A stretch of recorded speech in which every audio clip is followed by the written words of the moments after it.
Floods have become a way of life for residents in Isheri, a community in Ogun State where waters rise year after year. Authorities advise relocation to higher ground, but residents say leaving is not the answer. What they demand is a lasting solution to a crisis that threatens their homes, livelihoods, and their future. This and more will be our focus in this week's edition of Green Angle. Welcome. I am Esther Mopariola. And before we begin, let's bring you updates from the world of environment. Ken Saro-Wiwa's execution alongside 8 others in 1995 became a symbol of resistance against environmental destruction and social injustice in the Niger Delta. In Lagos, civil society organizations, environmental advocates and community leaders gathered to reflect on his legacy and to demand urgent action. Speakers noted that despite government promises, oil spills, gas flaring and poor remediation continue to affect lives and livelihoods across the region. The government should exonerate Ken Saro-Wiwa and the other 8 Ogoni leaders. Pardon is not enough because they did not commit any crime. And we're also demanding a cleanup of the entire Niger Delta. As has been mentioned here, cleaning up Ogoni would not be clean if the next community is still being polluted. If the rotten facilities all commonly left there are not removed and decommissioned. And every abandoned oil well is a time bomb waiting to explode. No company, no corporation should be allowed to divest or walk away from those liabilities as they are trying to do now in Nigeria in the name of divestment. They should not walk away while people still drink poisoned water and farm on toxic soil. True accountability means cleaning up their mess, restoring what was lost, and submitting to legal, financial, and moral responsibility. The groups are also demanding the immediate demilitarization of the Niger Delta and an end to fresh oil operations in Ogoni land until proper cleanup and restoration are carried out. We don't have good schools. The land, the water, the air that we breathe are all polluted. So it's only right for the government of Nigeria to do the right thing by setting up a board to clean up the entire Niger Delta, and setting aside $1 trillion is not money that's it's not difficult for the Nigerian government to come across. From government agencies to aviation stakeholders and climate advocates, the forum is focused on one thing: turning early warnings into early action. It is no longer news that climate variability and change, leading to frequent extreme weather events, have increasingly threatened lives. The situation and has evolved from an inconvenience to a full-blown crisis, one that risks several essential transit routes and isolating the entire understanding and drive decisive action. The NIMET boss explained that despite limited resources, the agency is still delivering on its mandate. Challenges remain regarding the reach, comprehension, and application of its products and services. And to address these gaps, this stakeholders forum is convened. Despite the limited resources available to NIMET, our service quality has never been compromised. Representatives of the Vice President, National Safety Investigation Bureau, and the Nigerian Airspace Management Agency pledged stronger interagency coordination. So let us use this platform to strengthen our collaboration, build capacity, and align efforts towards reducing vulnerabilities. The NSIB remains committed to partnering with NIMET to ensure that early warnings translate to proactive measures, protecting lives and property, while advancing Nigeria's climate resilience agenda. As professionals in our various fields, we hold our community a responsibility to provide workable solutions to these climate issues, bedeviling our society to prevent disaster on the ground and in the air. The 2-day engagement will also explore partnerships with the private sector and community leaders to ensure early warnings reach even the most remote areas. For a coastal city like Lagos, when it rains, it pours. That was the reality in several parts of the metropolis, where streets and homes were submerged, causing gridlock and disruption to daily life.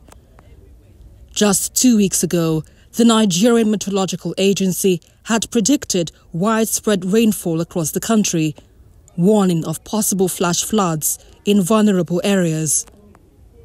Experts say beyond government efforts, residents also have a role to play by avoiding practices that worsen flooding, such as dumping waste in drainage channels.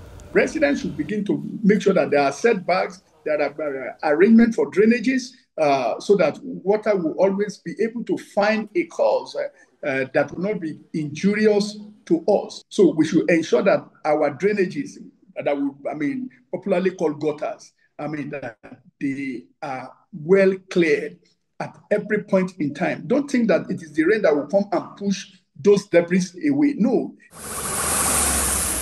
Although the flood waters may have receded, the situation is yet another reminder of the growing threats posed by climate change. Coastal cities like Lagos, they say, remain highly exposed to these realities. Experts are therefore calling for fresh strategies to help the state adapt to changing weather patterns. Apart from the state government, but then even the federal government should begin to think of other use for this water, because it is not the rain that falls in Lagos State that actually alone that caused the disaster in Lagos State. When we begin to ensure that maybe there are other tributaries that could actually be created to channel this water, maybe from neighboring states to other use, having some other area that we can actually dam this water into.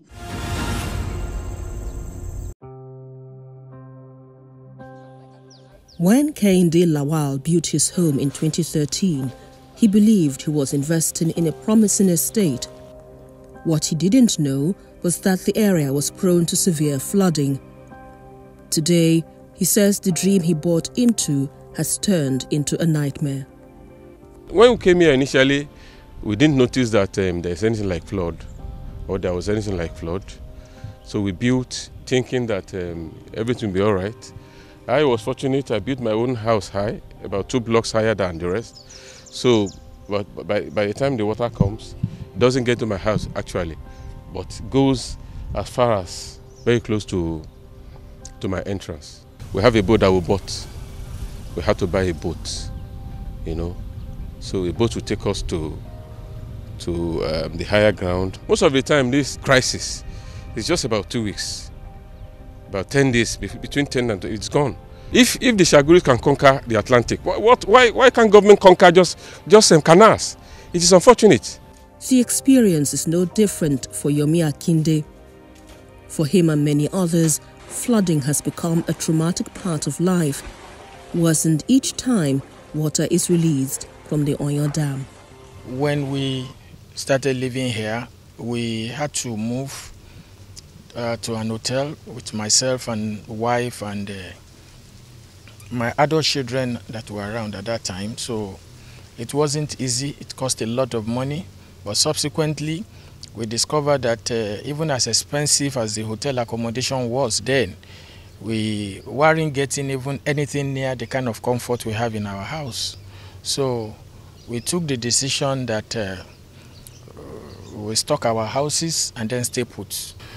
The problem is with families that have young kids, that those kids have to go to school in the morning and come back in the afternoon.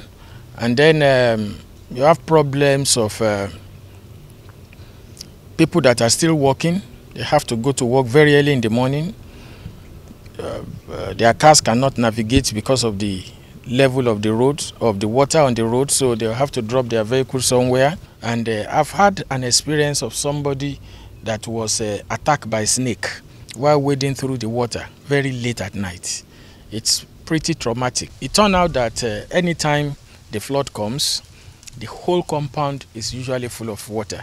Then my living room, water oozes from the living room such that the dining room is usually dry because it's much higher.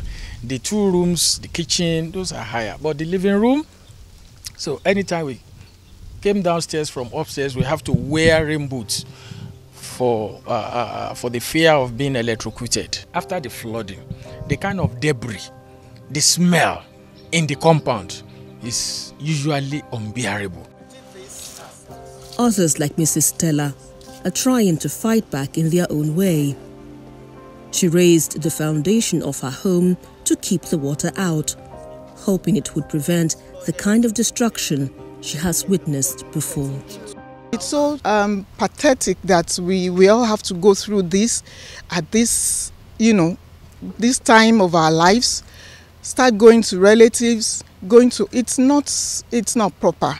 I mean, the government should help us. They should help us. We can't be packing out of our houses every year, houses that we've worked hard, labored for, to build, to buy, and then you tell us to relocate. Relocate to where? And then when we get back, the whole house is in a mess. The electronics are, you have to change everything. Electrical, the kitchenettes, everywhere. It's so disheartening. The roads need to be constructed, get up to the higher level, and then with drainages, such that when it rains, the flood has a passage. The drainages that we have, that we did, created for ourselves, that we did for ourselves within the estate, are shallow, I'll say. So we need something that will go deeper, that the flood will have good passage when the rain comes. These are what we need. We need the roads. We can't tar this road ourselves. It's a massive thing. It's what the government will have to do, help us with. And that's our plea. This estate was once marketed as a model community, but today it bears little sign of that promise. Drainages are overgrown, and residents say they provided electricity and other basic infrastructure themselves. Ogun State government owned this place, and part of what we paid for was development levy. Apart from the cost of the land, we paid development levy. But absolutely, there has never been any government presence. I've been here since inception. The transformers, we bought the transformers, we bought the poles, brought all of the wires, and still paid them to get the job done. And from day one, the service providers have been making money from all the things we provided. So government did nothing, in a nutshell. Now, many houses stand deserted, some to be sold at giveaway prices, others left to rot. This property has been abandoned for 19 years. Its owners long gone abroad. It's a similar picture across several estates in this axis. Once thriving communities, now gradually turning into ghost towns.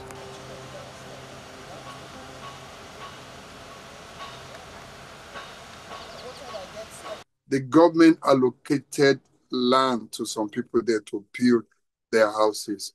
That is a fact also. The government of Ogun State, in respect of whoever did it for whatever time, the government did it in error. In error. That is a fact, because it takes two to tango. They're supposed to have done their due diligence. Government probably was advised wrongly as at the time. He did what he did. He took those decisions. But then, these two, both the government and the people, went into common error, of settling down without doing the right thing. Now, the question technically is, can we live in that area, even whether it's a wetland or not? Is it a habitable area? The answer is yes. You can live in a wetland if only you walk through the protocol, what is required of you to be able to live in such land.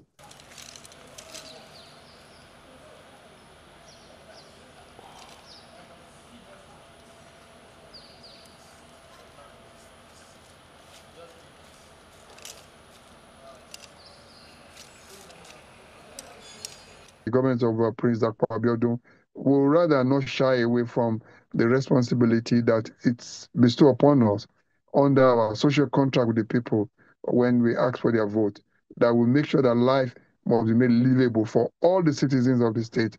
And the people in that area are integral components of residents of Ogun State. And we never shy away from supporting them to make sure that life is made convenient for them and livable in all that we can do within the scope of what we can accommodate.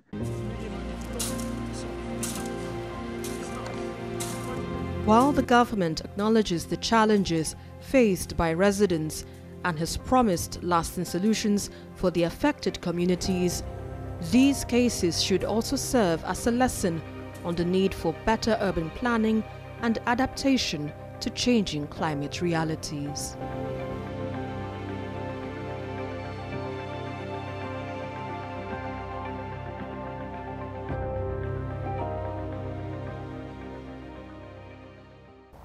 Green Angle returns in just a moment. Stay with us.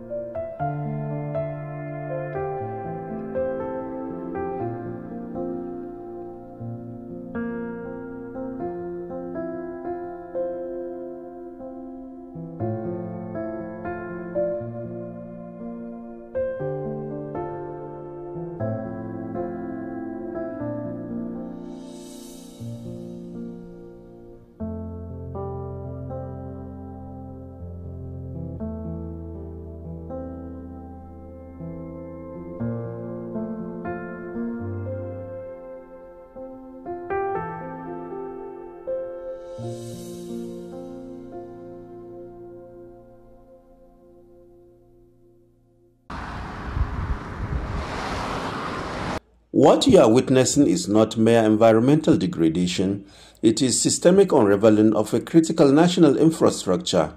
The Kano-Katsina Road, a vital artery of commerce and connection, is under imminent threat from aggressively expanding gully erosion. For the communities reliant on this corridor, the situation has evolved from an inconvenience to full-blown crisis, one that risks severing essential transit routes and isolating the entire region. Na lura da guri biyu dai, kaman daga nan zuwa cika koshi ɗayan albasa. Guri biyun nan yana neman ruwa ma ya cinye ya hana motoci bi. Yana dab da yankewa. The repercussion extends far beyond transit. Public institutions such as Abukur Primary School, communication cables and many farmlands now find themselves on the front line of this geological emergency. Spots like this may be dangerous to motorists, especially those driving at night, as the road keeps eating up and the possibility of its cutoff is evident if nothing is done quickly. The genesis of this crisis lies in a confluence of factors: intensified seasonal rains linked to climate shift and extensive deforestation, which have stripped the terrain of its natural stabilization vegetation. The result is unchecked hydrological force carving destructive pathways through the landscape. So by the time you have a heavy downpours of the rain, definitely the waterways will not conveniently contain the volume of the water. And at the end of the day, you can see a lot of gully erosions. And of course, the main cause is the cutting of the land, ground surface. Intervention now requires more than superficial repairs. It demands engineered solutions, comprehensive drainage, slope stabilization, and watershed management. Compounding the natural threat is the stalling of this federally funded road realization project, halted amid constructual and funding delays. This inaction has left the highway and its users acutely vulnerable. Aware of it, we even carried out a reconnaissance of the washout area, and we have written to the contractor. So we are on top of the situation. The contractor is working on it now. Any moment they will mobilize to site. The situation along Kano-Katsina Road serves as a stark reminder: without coordinated and immediate action, a crucial economic lifeline stands perilously close to being caught. The The time to address this crisis is now.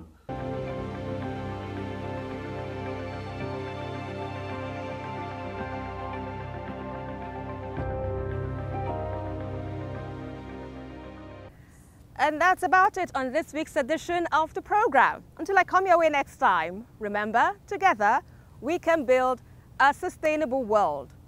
I am Esther Makwariola. Bye for now.